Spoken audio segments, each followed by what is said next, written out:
Hello students, myself Mohammad Ramis. I welcome you all on behalf of Saraswat International Academy. My subject is social science and today we are going to learn the chapter number 8, natural resources.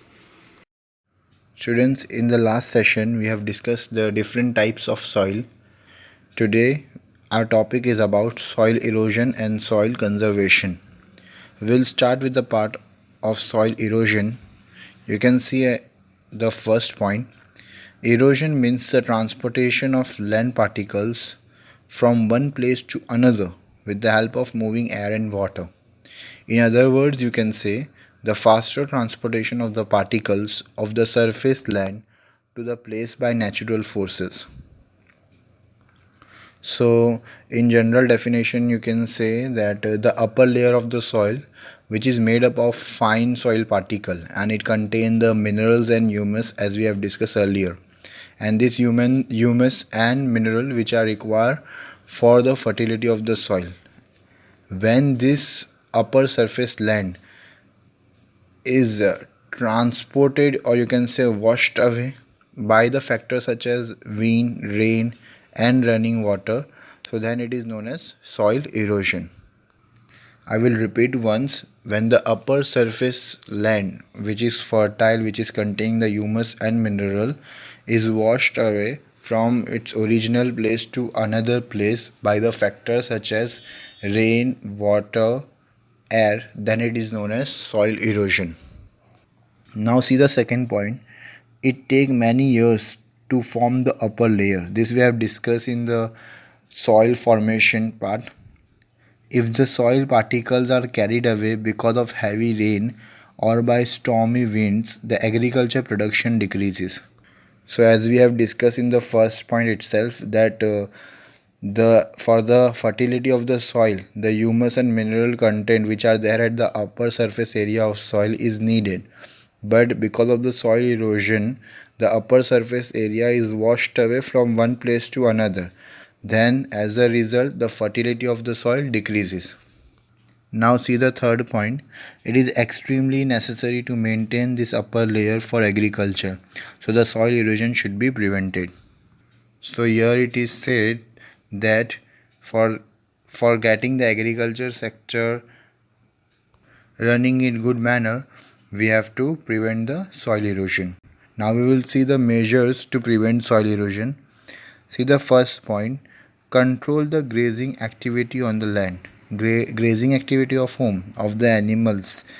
Okay, overgrazing is the reason. I will explain you what is the overgrazing. See, overgrazing means allowing the animals to graze on the vegetation to the ground, eventually erode the upper soil. But as we know, animal grazing is also important. So the farmer need to plan of rotational grazing. Overgrazing of animal at same place for long time decreases the soil fertility. So overgrazing at one land should be avoided. Now see the second point. Plantation should be carried out in counter method in slopy regions. I will explain you how this counter farming stops the soil erosion, or you can say prevents the soil erosion. So first of all we will see what is counter plantation or counter cultivation. It is a sustainable way of farming where farmer plant crops across or perpendicular to slopes to follow the contours of a slope of a field. This arrangement of plant breaks up the flow of water and it make harder for the soil erosion. I have added the image of it so you can get an idea about it, that counter plantation is a way of growing of agriculture by which the velocity of the water will be slowed down and the soil erosion will be prevented. Now see the third point, plant trees in fallow land. Fallow land means uncultivated land. So if we grow more trees, then the soil erosion can be prevented. Now see the fourth point, construct check dams where there are streams. So for understanding this point, you should know what is check dam.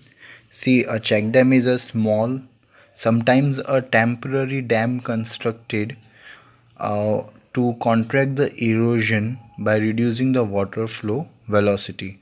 So here they are saying that check dams should be constructed at the stream so the water flow cannot erode the upper soil with a full velocity and soil erosion will be prevented. I have added the image of it so that you can get an idea more clear about it. Now look the fifth point, cultivate very deeply in the field to reduce the speed of water.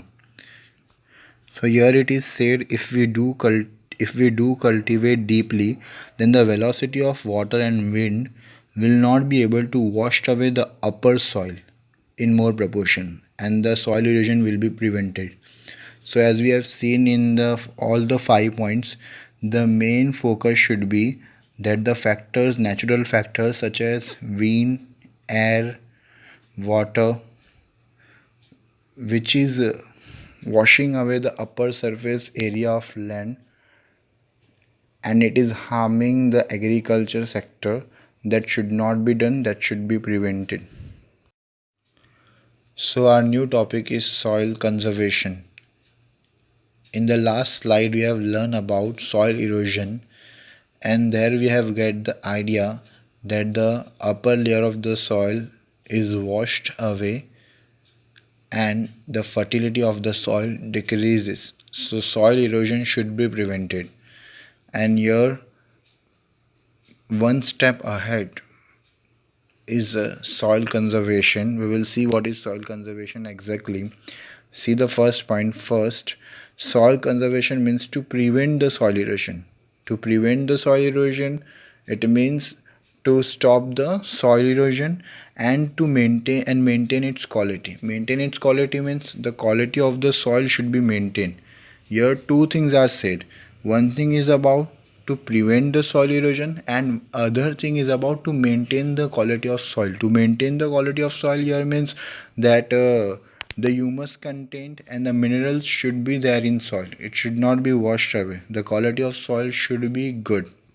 Now see the second point. Soil conservation directly connected to retain the soil particle at their original place. It means that soil conservation is again about retaining the soil particle at its original place, means that the soil erosion should not be there. To retain the soil particle at original place means to hold the soil particle at original place. Soil erosion should not be there. Now see the third point. Different remedies are used at different places in the world according to the location and problems. So different methods are used at different places for the soil conservation. Like the method for the soil conservation in the area of desert and the method for the soil conservation in the hilly area will be totally different. So according to the location and place, the different methods are used for the soil conservation. Now see the fourth point. If the soil is not conserved, then there are chances of floods, which enhances the risk against lives and property. Thus, soil conservation is very much necessary. So we know that if the soil conservation is not done, then there will be a chances of flood also, and it will be risk to the lives of humans and animals, and it will lead to the destruction of property also.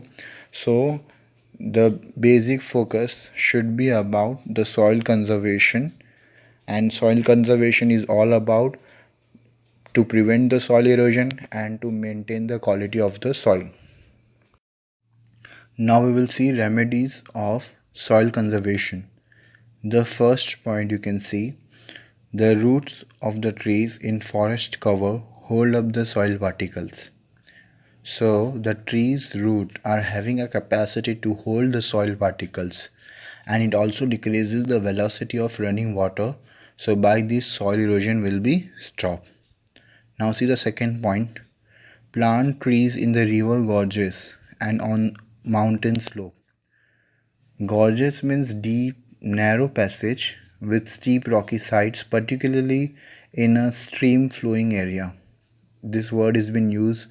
So river gorges and on the mountain slope, we should plant the trees by which the by which the erosion will be checked. The factors such as running water will not be able to erode the upper particles of soil in more proportion. Now see the third point.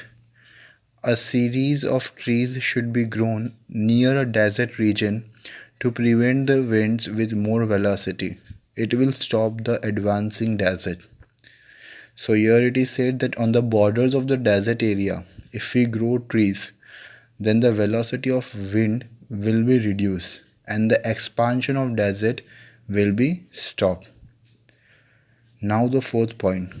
The river floods should be controlled by diverting their flow in other rivers or in the dry river beds. So the construction here have to be done by the human to they should make a new way of water towards the area where there is a dry river bed. So the flow of water in one direction will be divided into two and the velocity of running water will be decreased and soil erosion by water will be stopped. Now see the fifth point. The unrestricted pasturing loosens the soil layer on the mountains. It should be prevented. This we have done in the soil erosion topic, that overgrazing of animals at one place for long time decrease the soil fertility. So grazing of animals should be planned in different land in rotation but not at one place for long time. Now see the sixth point. Methods like horizontal cultivation, terrace farm, etc. should be implemented. I have added the image of these methods of cultivation so you can get more idea. Here by this method it helps to reduce the velocity of water flowing and soil erosion is controlled. Now see the seventh point. Humus content should be added to soil which has lose its fertility. So in the starting we have seen that soil conservation is about that to prevent the soil erosion and about to maintain its fertility. So the soil which is losing its fertility, to that soil we have to add the humus. So here we complete the what soil conservation remedies. By implementing these remedies, soil can be conserved. The conservation of soil is a strong necessity today. Soil conservation is necessary for the agriculture sector. So government, society and the people should work together for its conservation. So it is the responsibility of the every individual, government, different NGOs are also working. Okay, so government, individual and society at large should take the responsibility of soil conservation. So here we end up our chapter number 8, that is natural resources.